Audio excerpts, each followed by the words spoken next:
నమస్తే, welcome to hyper TV. ముందుగా ముఖ్యాంశాలు. 74వ స్వతంత్ర దినోత్సవం వేడుకలను ఘనంగా నిర్వహించేందుకు ఏర్పాట్లు చేస్తున్నట్లు గూడూరు ఆర్డీఓ వెల్లడి.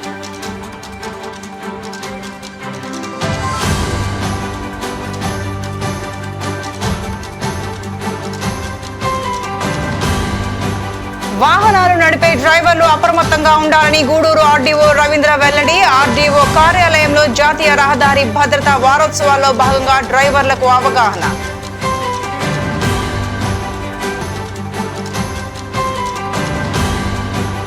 ఎల్ఐసి సంస్థ ప్రైవేటీకరణ ఇన్సూరెన్స్ కార్పొరేషన్ ఎంప్లాయీస్ తీవ్రంగా వ్యతిరేకిస్తుందని డివిజన్ కార్యదర్శి శివకుమార్ వెల్లడి.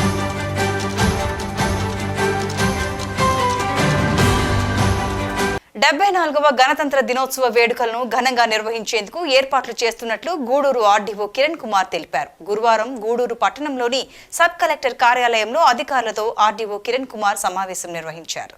జనవరి 26వ తేదీన గణతంత్ర దినోత్సవ వేడుకలు నిర్వహణలో భాగంగా గూడూరు పట్టణంలోని సబ్ కలెక్టర్ కార్యాలయంలో అధికారులతో ఆర్డీఓ కిరణ్ కుమార్ సమావేశం ఏర్పాటు చేశారు. ఈ సందర్భంగా గూడూరు ఆర్డీఓ కిరణ్ కుమార్ వీడియోతో మాట్లాడుతూ శాఖల వారీగా జరిగిన అభివృద్ధి ప్రజలకు తెలియజేయాలని, అందుకు అవసరమైన నివేదికలు తయారు చేయాలని అధికారులను ఆదేశించినట్లు తెలిపారు. అదేవిధంగా శాఖల వారీగా విధుల్లో ఉత్తమ సేవలు అందించిన ఉద్యోగులకు ప్రశంసా పత్రాలు అందజేయడం జరుగుతుందని, దానికి సంబంధించిన లిస్ట్ తయారు చేయాల్సిందిగా అధికారులకు సూచించినట్లు తెలిపారు. ఈ సమావేశంలో డివిజన్ పరిధిలోని వివిధ శాఖల అధికారులు పాల్గొన్నారు.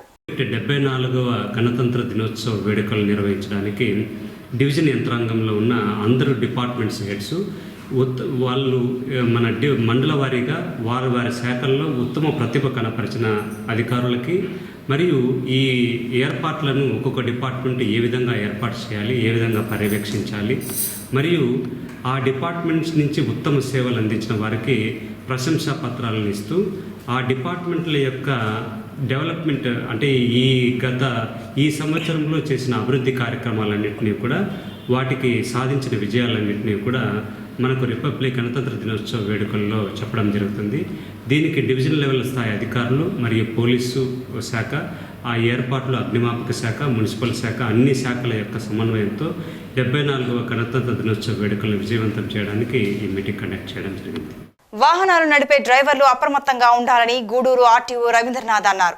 శుక్రవారం గూడూరు పట్టణ పరిధిలోని ఆర్టీఓ కార్యాలయంలో జాతీయ రహదారి భద్రతా వారోత్సవాల సందర్భంగా డ్రైవర్లకు అవగాహన సదస్సు నిర్వహించారు. గూడూరు పట్టణంలోని ఆర్డీఓ కార్యాలయంలో డ్రైవర్లకు నిర్వహించిన అవగాహన సదస్సులో పాల్గొన్న ఆర్డీఓ రవీంద్రనాథ్ మాట్లాడుతూ డ్రైవర్లు ప్యాసింజర్లను సురక్షితంగా వారి గమ్యస్థానాలకు చేర్చాల్సిన బాధ్యత ఉందని తెలుసుకోవాలన్నారు. ట్రాఫిక్ సిగ్నల్స్ ను అనుసరించి వాహనాలు నడపాలని సూచించారు. మద్యం సేవించి వాహనాలను ఎట్టి పరిస్థితుల్లో నడపకూడదని తెలిపారు. ట్రాఫిక్ నిబంధనలను పాటిస్తూ వాహనాలను నడిపితే రోడ్డు ప్రమాదాలను నివారించవచ్చని పేర్కొన్నారు. రాంగ్ రూట్ లో వాహనాలు నడపడం అత్యంత ప్రమాదకరమని తెలిపారు. అదేవిధంగా మితిమీరిన వేగంతో వాహనాలు నడపడం ద్వారా రోడ్డు ప్రమాదాలు చోటు చేసుకునే అవకాశం ఉన్నాయని పేర్కొన్నారు. ఈ కార్యక్రమంలో ఎంవీఐలు Zakir, Sunil Reddy, Gudur rural CI Dasaratha Ramarao, RTC depot manager Venkateswararao తదితరులు పాల్గొన్నారు. వారం రోజుల పాటు ఈ భద్రతా వారోత్సవాలు చేసుకోవాలి అన్నది అందులోనే 88 యాక్ట్లో పొందుపరచడం జరిగింది. దానికి అనుగుణంగానే ప్రతి సంవత్సరం మనం ఈ భద్రతా వారోత్సవాలు అనేవి జరుపుకుంటున్నాం. అయితే దీని యొక్క ముఖ్య ఉద్దేశం ఏంటంటే, మనం సంవత్సరం మొదట్లోనే ఇలాంటి వారోత్సవాలు కనుక చేసుకుంటే ఆ సంవత్సరం అంతా కూడా సేఫ్గా అందరూ కూడా సేఫ్గా ఈ సేఫ్టీ ప్రికాషన్స్ తీసుకుంటూ ప్లస్ రిఫ్రెష్ మనం ఆల్రెడీ తెలుసున్న పాయింట్లనే మళ్ళీ ఒకసారి రిపీట్ చేసుకోవడం. రోడ్ రూల్స్ అందరికీ తెలుసు కానీ పాటించరు. అందుకని మళ్ళీ ఒకసారి తిరిగి అది పాటించాలి అని గుర్తుపెట్టుకోవాలి. డిసెంబర్ చివరి వరకు కూడా ఈ సేఫ్గా జర్నీ సాగించాలి అన్న ఉద్దేశంతో ఈ భద్రతా వారోత్సవాలు ఈ సంవత్సరంలో 6 రోజులు అనేది జరుపుకోవడం జరుగుతుంది. సో దాంట్లో భాగంగానే ఇవన్నీ కూడా వచ్చినాయి. అయితే ఇందులో మన మార్క్ వాళ్ళు అంటే సెంట్రల్ గవర్నమెంట్ ఒక్కొక్క భద్రతా వారోత్సవానికి ఒక్కొక్క స్లోగన్ అంటే క్యాప్షన్ అంటారు దాన్ని. ఉదాహరణకి మీకు చెప్తున్నాను, పాత రికార్డు దొరకలేదు మనకి. 2003లో చూసినట్టయితే మనకి ఒక స్లోగన్ ఇచ్చారు అప్పుడు, caption life is precious, take care, drive carefully. మా ఈ ట్రాన్స్పోర్ట్ డిపార్ట్మెంట్ దీన్ని ప్రెస్టేజ్ గా తీసుకొని ఈ స్టేట్ మొత్తం కూడా ఈ కార్యక్రమాన్ని మా అందరూ స్టేట్ వైడ్ మొత్తం కూడా ఎందుకంటే ఈ జనవరి మొదటి సంవత్సరం కాబట్టి, మొదటి మాసం కాబట్టి ప్రతి ఒక్కరు కూడా మొదటి మాసంలోనే సంవత్సరానికి ప్రారంభం కాబట్టి ప్రతి ఒక్కరు జాగ్రత్తగా ఉండి సంవత్సరం మొత్తం ఏ అపాయం లేకుండా అలాగే ఏ ఆపద లేకుండా ప్రతి ఒక్కరు జాగ్రత్తగా ఉండి వాళ్ళ యొక్క వాహనాలు జాగ్రత్తగా నడుపుతారని ప్రభుత్వం వారు ఈ కార్యక్రమాన్ని ప్రతి సంవత్సరం మొదట్లోనే ప్రవేశపెట్టి అమలు చేయాలని కూడా మా అందరికి ఆదేశాలు ఇవ్వడం జరిగింది. అదే విధంగా దీని గురించి మీ అందరికీ అవగాహన కల్పించి ఎలాంటి రోడ్డు ప్రమాదాలు జరగకుండా మీరందరూ సురక్షితంగా ఉండాలని ప్రభుత్వం అలాగే మా రవాణా శాఖ తరఫున మీ అందరినీ కోరుకుంటున్నాం. అలాగే ఈరోజు మనం తీసుకుంటే ముఖ్యంగా మీరందరికీ తెలుసు ట్రాఫిక్ గుర్తులు ఖచ్చితంగా పాటించాలి. ట్రాఫిక్ గుర్తులు ఎన్ని రకాలు? ట్రాఫిక్ గుర్తులు మనకి మీ అందరికి తెలుసుంటే రోడ్డు మీద చూస్తుంటారు, కొన్ని గుర్తులు ఉంటాయి రోడ్డు మీద. అన్ని ఏ రకాల గుర్తులు అని మీకు అంత అవగాహన లేకపోవచ్చు. మనకి ఏంటంటే ముఖ్యంగా మనకి గుర్తులు 3 రకాలు. ఒకటి ఏంటంటే తప్పక పాటించవలసినవి అంటే మ్యాండేటరీ సైన్స్ అంటారు. వెహికల్ డ్యామేజ్ లేదు, వేరే విధంగా ఇబ్బందులు జరగడం కానీ దాంతో ఇబ్బందులు వస్తాయి. ఫస్ట్ మనకి ఏమైనా జరిగితే బాధపడేది ఎవరికైనా కూడా వాళ్ళ ఫ్యామిలీని గుర్తు పెట్టుకొని డ్రైవ్ చేస్తే దాదాపు తగ్గుతాయి. తర్వాత స్పీడ్ నాకు సార్ వాళ్ళు చెప్పినట్టు. తర్వాత మెయిన్ డ్రంక్ అండ్ డ్రైవ్. తాగి వస్తున్న వాళ్ళు ఇప్పుడు మా బస్సులు జరిగే యాక్సిడెంట్లు ఎక్కువ శాతము ఆటోల వల్ల, 2 వీలర్స్ వల్లే జరుగుతున్నాయి. అంటే మెయిన్ తప్పు ఎవరిదైనా కానీ జరిగిన తర్వాత ఏమో బస్సుల మీద వస్తాయి. ఎందుకంటే పెద్ద వాహనం చిన్న వాహనం లేకలో. అందువల్ల మా డ్రైవర్లకు అయితే మాత్రం పూర్తి ఇన్స్ట్రక్షన్స్ ఇచ్చి చెప్పి పంపుతున్నాం. తర్వాత పోయేటప్పుడు ఆర్టీసీలో అయితే బ్రీత్ టెస్ట్ అవుట్ అయ్యేటప్పుడు కంపల్సరీగా చేస్తారు. బ్రీత్ చెక్ చేస్తే ఏమైనా కనీసం ఏ పాయింట్లు వచ్చినా కూడా డ్యూటీ ఆపేయడం జరుగుతుంది. బయట వాళ్ళు ఆపోజిట్లో సిగ్నల్స్ పాటించకుండా రాంగ్ రూట్లో వచ్చి బస్సులకు కూడా జరుగుతూ ఉన్నాయి. అయినప్పటికీ వీలైనంత వరకు ఆర్టీసీలో మాత్రం మిగతా వాటితో పోలిస్తే యాక్సిడెంట్ శాతం చాలా వరకు కంట్రోల్లో చేసుకోగలుగుతున్నాం. కానీ అవతరాలు వచ్చి కొట్టిన దాని వల్ల కొన్ని జరుగుతున్నాయి. ఎవరైనా కూడా drunk and drive, cell phone driving చేస్తూ ఆర్టీసీలో కానీ డ్రైవింగ్ చేస్తే డ్యూటీ పక్కన పెట్టేయడం జరుగుతుంది.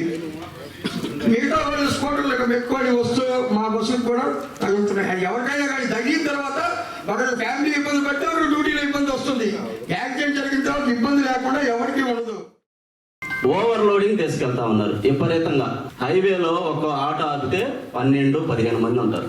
అది ఎన్నిసార్లు మేము మీకు అవేర్నెస్ కలుగజేసినా సార్ మేము బతకాలి కదా ఎట్లాగా అని అంటే అది 1+4 ఉంటే 1+12 ఎక్కించుకుంటారు, 1+10 ఎక్కించుకుంటారు. మీరు ఏదన్నా జరగరాని జరిగితే మేజర్ డెత్స్ వస్తాయి.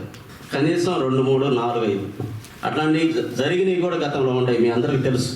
ఆ ఉద్దేశంతో ప్రివెంటివ్ రోడ్ యాక్షన్ చేయాలనే ఉద్దేశంతో మీ మీద డ్రైవ్ చేస్తూ ఉంటాం, మీకు అవేర్నెస్ కలిగిస్తూ ఉంటాం. అట్లా కొంతమంది పాటించట్లా, అందరూ పాటించలేదన్నా కొంతమంది పాటిస్తున్నారు.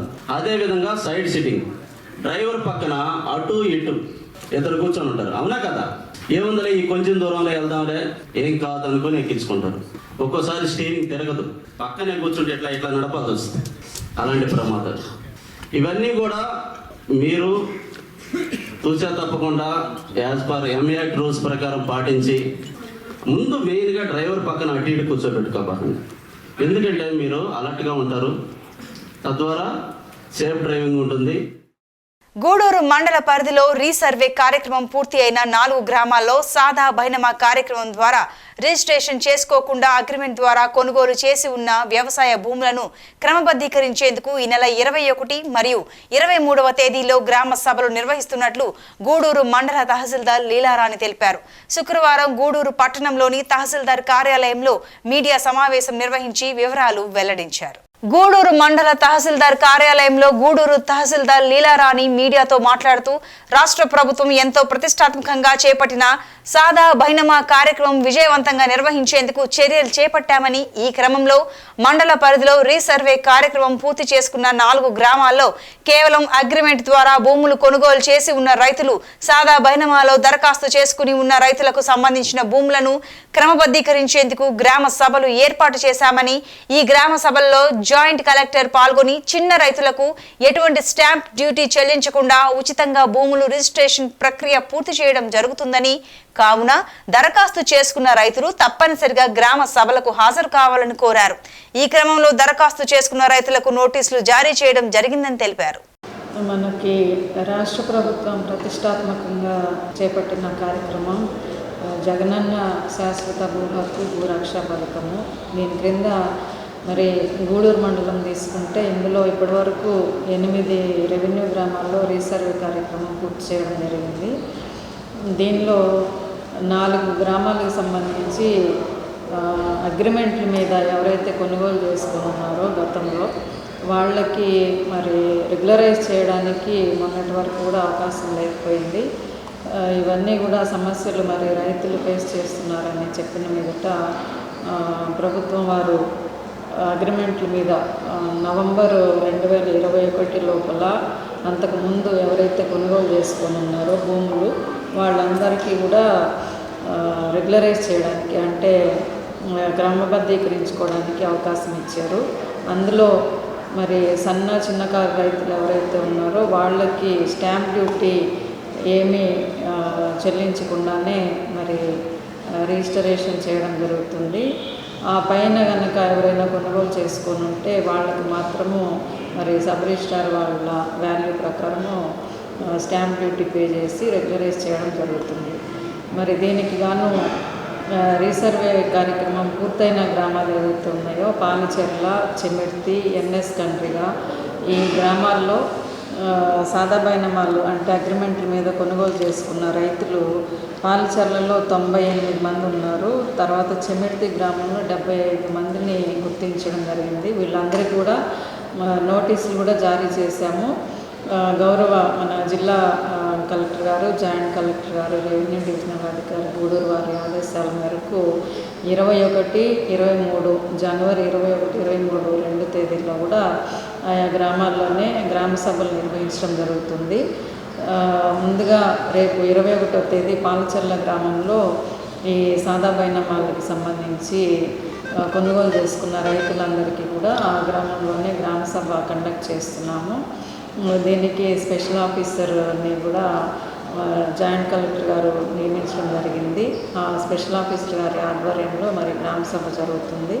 దీనికి ఇప్పటికే మనము నోటీసులు కూడా జారీ చేస్తున్నాం కాబట్టి ఆయా రైతులందరూ కూడా తప్పనిసరిగా వాళ్ళ వద్ద ఉన్న ఆధారాలు, అది అగ్రిమెంట్ పేపర్లు కావచ్చు, తర్వాత శిస్తు రసీదులు, కరెంటు బిల్స్ ఏమైనా కూడా చెల్లించున్నా, ఏ ఒక్క చిన్న ఆధారం ఉన్నా కూడా అవన్నీ కూడా తీసుకొని గ్రామ సభకి అటెండ్ అయితే వాటిని పరిశీలించి మరి రెగ్యులరైజ్ చేయడానికి ఉన్న అవకాశాల మేరకు చేయడం జరుగుతుంది. కాబట్టి ఎల్ఐసి సంస్థ ప్రైవేటీకరణను ఇన్సూరెన్స్ కార్పొరేషన్ ఎంప్లాయీస్ యూనియన్ తీవ్రంగా వ్యతిరేకిస్తుందని ఐసీఈయు గూడూరు డివిజన్ కార్యదర్శి శివకుమార్ పేర్కొన్నారు. జీవిత బీమా రంగ జాతీయకరణ దినోత్సవం సందర్భంగా గూడూరు పట్టణంలోని జీవిత బీమా సంస్థ ఉద్యోగులు ఇన్సూరెన్స్ కార్పొరేషన్ ఎంప్లాయీస్ యూనియన్ ఆధ్వర్యంలో ఎల్ఐసి ప్రైవేటీకరణ కేంద్ర ప్రభుత్వ నిర్ణయాన్ని వ్యతిరేకిస్తూ నిరసన వ్యక్తం చేస్తూ కొవ్వొత్తుల ప్రదర్శన కార్యక్రమాన్ని నిర్వహించారు. గూడూరు పట్టణంలోని ఎల్ఐసి కార్యాలయం వద్ద ఎల్ఐసి ఉద్యోగులు కేంద్ర ప్రభుత్వ నిర్ణయాన్ని వ్యతిరేకిస్తూ కొవ్వొత్తుల ప్రదర్శన ద్వారా వారి నిరసన వ్యక్తం చేశారు. ఈ సందర్భంగా ఐసీఈయు గూడూరు డివిజన్ కార్యదర్శి శివకుమార్ మాట్లాడుతూ ప్రజల సొమ్ము ప్రజల సంక్షేమం కోసం మాత్రమే అనే లక్ష్యంతో జీవిత బీమా రంగాన్ని 66 సంవత్సరాల క్రితం జాతీయకరణ చేయడం జరిగిందని పేర్కొన్నారు. దేశ ఆర్థిక అభివృద్ధిలో ఎల్ఐసి ప్రముఖ పాత్ర పోషించిందని తెలిపారు. అలాంటి సంస్థను ప్రైవేటీకరణ చేసే దిశగా కేంద్ర ప్రభుత్వం చర్యలు తీసుకుంటుందని ఆరోపించారు. కేంద్ర ప్రభుత్వం నిర్ణయాన్ని వెనక్కి తీసుకోవాలని కోరుతున్నామన్నారు. ఈ కార్యక్రమంలో శ్రీనివాసరావు, జనార్దన్, సుధాకర్ రెడ్డి, మునిగిరీష్ తదితరులు పాల్గొన్నారు. ఈరోజు మా ఎల్ఐసి పుట్టి 66 సంవత్సరాలు పూర్తి చేసుకుని 67 సంవత్సరాలకి అడుగుపెట్టిన సందర్భంగా ఈరోజు మేము ఈ కొవ్వొత్తుల ప్రదర్శన ఎల్ఐసి ఆఫీస్ ఆవరణలో చేస్తూ ఉన్నాము. ఇప్పుడు వరకు మా ఎల్ఐసి ఎన్నో విజయాలు సాధించింది. అదేవిధంగా ప్రతి సంవత్సరం ఆర్థికంగా ఎన్నో గవర్నమెంట్కి ఎన్నో లక్షల కోట్లు ఆదాయాన్ని అందజేస్తూ ఉన్న ఈ ఎల్ఐసిని ఈ మోడీ గవర్నమెంట్ ప్రైవేటీకరణ చేయాలనే ఆలోచనలో ఉన్నారు. దీన్ని మేము తీవ్రంగా వ్యతిరేకిస్తూ ఉన్నాము. ఈ సందర్భంగా మేము ఈ కొవ్వొత్తుల ప్రదర్శన చేస్తున్నాము. గూడూరు పట్టణంలోని సివిఆర్ పార్క్ సమీపంలో గురువారం ఉదయం జరిగిన రోడ్డు ప్రమాదంలో 2 కూలీలు గాయపడి గూడూరు ప్రభుత్వ ఏరియా ఆసుపత్రిలో చికిత్స పొందుతున్నారు. బాధితుల కథనం మేరకు గూడూరు మండల పరిధిలోని రామలింగాపురం గ్రామానికి చెందిన జనార్దన్, మేఘనూరు గ్రామానికి చెందిన మల్లేశ్వర్లు కూలి పని చేసుకుంటూ జీవనం సాగిస్తున్నారు. ఈ క్రమంలో వివేకానంద రోడ్డు నుండి సంగం థియేటర్ సెంటర్ కు వచ్చేందుకు మోటార్ సైకిల్ పై జనార్దన్ మరియు మల్లేశ్వర్లు వస్తుండగా సివిఆర్ పార్క్ సమీపంలో నిమ్మకాయల మూటలు అధిక లోడుతో వస్తున్న ఆటో నుండి నిమ్మకాయలు బస్తాలు కుదుపులకు జారి జనార్దన్ మరియు మల్లేశ్వరి ప్రయాణిస్తున్న మోటార్ సైకిల్ పై పడడంతో అదుపు తప్పి కింద పడిపోయారు. ఈ క్రమంలో నిమ్మకాయల బస్తాలు వారిద్దరిపై పడడంతో దెబ్బలు తగిలాయి. గాయపడిన వారు గూడూరు ప్రభుత్వ ఆసుపత్రిలో చికిత్స పొందుతున్నారు. మాకు సెంటర్ వచ్చి ఇక్కడ స్టేట్ బ్యాంక్ కాడ మాకు సెంటర్, అక్కడి నుంచి మేస్త్రి ఎక్కడికి పంపించాలనేది పంపిస్తున్నారు. మేము ఇద్దరం బైక్లో బయలుదేరాం. అక్కడి నుంచి స్టేట్ బ్యాంక్ కాడి నుంచి ఇక్కడ ఫర్నిచర్ షాపులు ఉన్నాయి కదా 2, అక్కడికి వచ్చేదానికి ఆటో ఓవర్లోడ్ వేసుకొని గోతాలు తీసుకుని వచ్చారు. మేము అక్కడికి రావడం మా మీద 5 బస్తాలు పడిపోయినాయి సార్. అక్కడికక్కడే మేము కింద పడిపోయినాము. నడువులు నిలబడేసిన నాకు ఆమెకు వచ్చి తల దెబ్బ తగిలింది. మార్చి అంత దొరకకుండా నాకు ఇక్కడి నుంచి ఇక్కడి దాకా బాగా నిలబడతాను సార్. నేను ఏం చేయాలి? అతను వచ్చారు, 2 ఇంజక్షన్ చేశారు. ఇప్పుడు దాకా మళ్ళీ ఏం పట్టించుకోవాలా? స్కానింగ్ తీయించారు, రిపోర్ట్ ఇచ్చారు, డాక్టర్ ఏం రాలా. వస్తే ఇప్పుడు మళ్ళీ నొప్పి ఎక్కువగా ఉందమ్మా అంటే ఇప్పుడు ఇచ్చి మళ్ళీ ఇంజక్షన్. సామాన్యులకు సైతం అర్థమయ్యే రీతిలో సాహిత్యాన్ని అందించిన మహోన్నత వ్యక్తి ప్రజాకవి యోగి వేమన అని విశ్రాంత ఆంధ్రోపన్యాసకులు కసిరెడ్డి వెంకటరెడ్డి అన్నారు. తిరుపతి జిల్లా గూడూరు పట్టణంలోని డిఆర్డబ్ల్యూ కళాశాలలో సింహపురి రెడ్డి సంక్షేమ సంఘం ఆధ్వర్యంలో యోగి వేమన జయంతి ఉత్సవాలు ఘనంగా నిర్వహించారు. ఈ సందర్భంగా విశ్రాంత ఆంధ్రోపన్యాసకులు కసిరెడ్డి వెంకటరెడ్డి రచించిన ఇదే మన వేమన పద్యం పుస్తకాన్ని విడుదల చేశారు. గూడూరు పట్టణంలో రెడ్డి సంక్షేమ సంఘం ఆధ్వర్యంలో నిర్వహించిన యోగి వేమన జయంతి ఉత్సవాలలో భాగంగా విద్యార్థులకు వేమన పద్యాలపై పోటీలను నిర్వహించి గెలుపొందిన వారికి బహుమతులను అందజేశారు. ఈ సందర్భంగా ఏర్పాటు చేసిన సభలో విశ్రాంత ఆంధ్రోపన్యాసకులు కసిరెడ్డి వెంకటరెడ్డి మాట్లాడుతూ యోగి వేమన జీవించిన కాలంలో ఆనాటి పరిస్థితులను, అవినీతి, మోసం, సామాజిక రుగ్మతలు తెలుపుతూ ప్రజలకు అర్థమయ్యే రీతిలో పద్యాలను సాహిత్య రూపంలో అందించారని పేర్కొన్నారు. దాదాపు 2 దశాబ్దాలకు పైగా ఆయన రచించిన పద్యాలు వెలుగులోకి రాకుండా అనేక మంది ప్రయత్నాలు చేశారని విమర్శించారు. అలాంటి మహోన్నత వ్యక్తిని గౌరవించుకోవడం మన బాధ్యత అని తెలిపారు.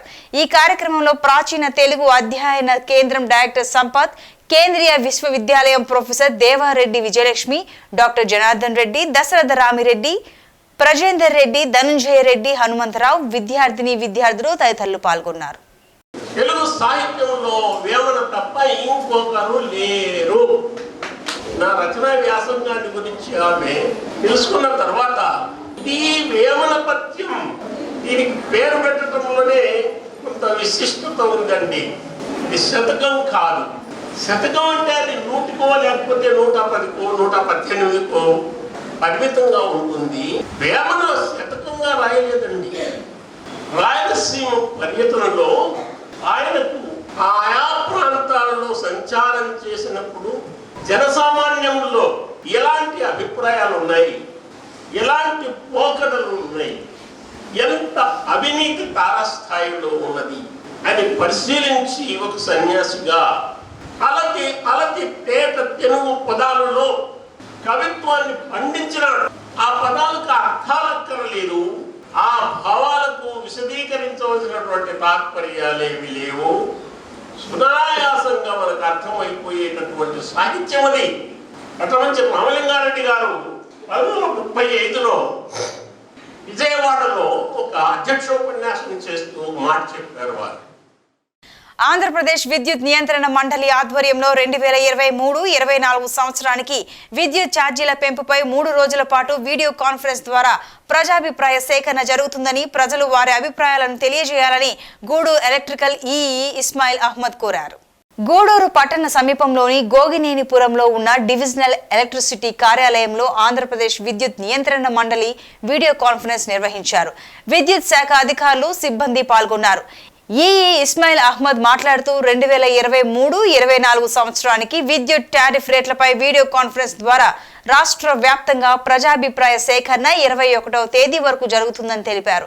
ఈ సంవత్సరం గృహ వినియోగదారులకు ఎటువంటి మార్పు లేదని, ఇండస్ట్రియల్ సెక్టార్లో కొన్ని మార్పులు ఉన్నాయని, ప్రజలకు టారిఫ్ పెంపుపై ఏమైనా సమస్యలు ఉంటే వారి అభిప్రాయాన్ని వీడియో కాన్ఫరెన్స్ ద్వారా తెలియజేయాలని సూచించారు.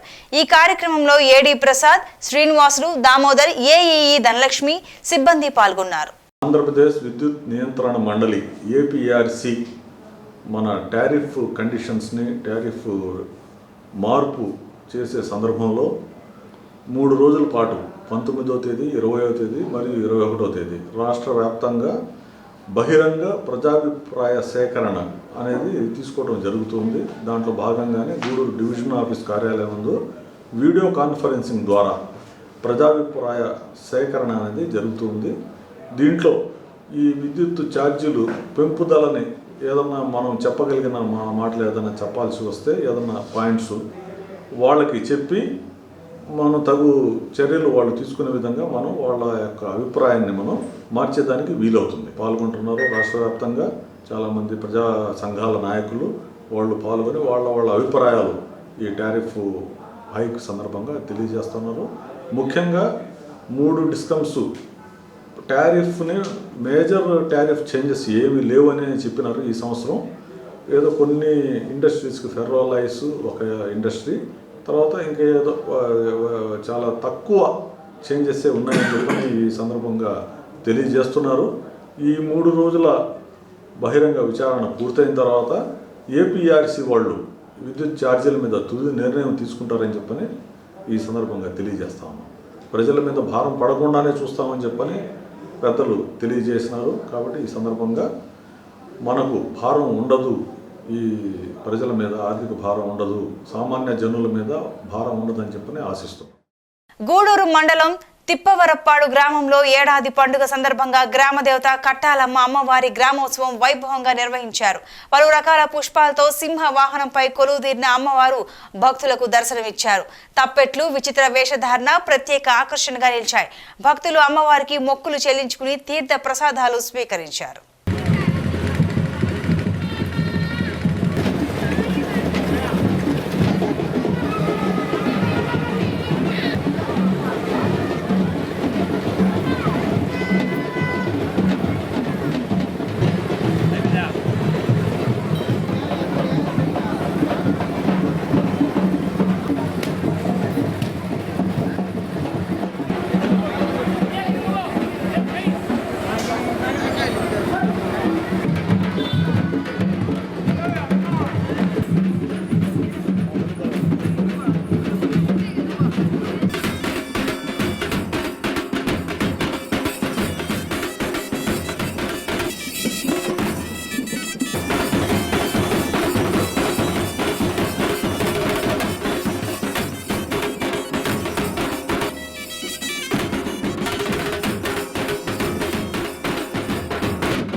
ముఖ్యాంశాలు మరోసారి.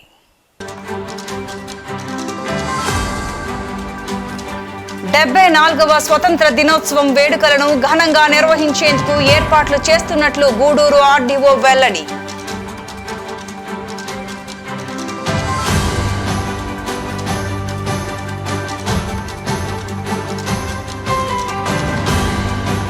వాహనాలు నడిపే డ్రైవర్లు అప్రమత్తంగా ఉండాలని గూడూరు ఆర్డీఓ రవీంద్ర వెల్లడి. ఆర్డీఓ కార్యాలయంలో జాతీయ రహదారి భద్రతా వారోత్సవాల్లో భాగంగా డ్రైవర్లకు అవగాహన.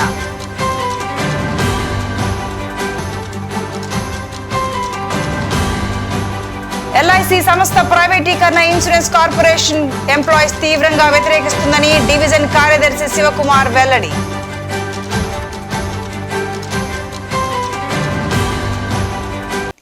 ఇవి ఈనాటి వార్తలు. మరిన్ని వార్తల కోసం చూస్తూనే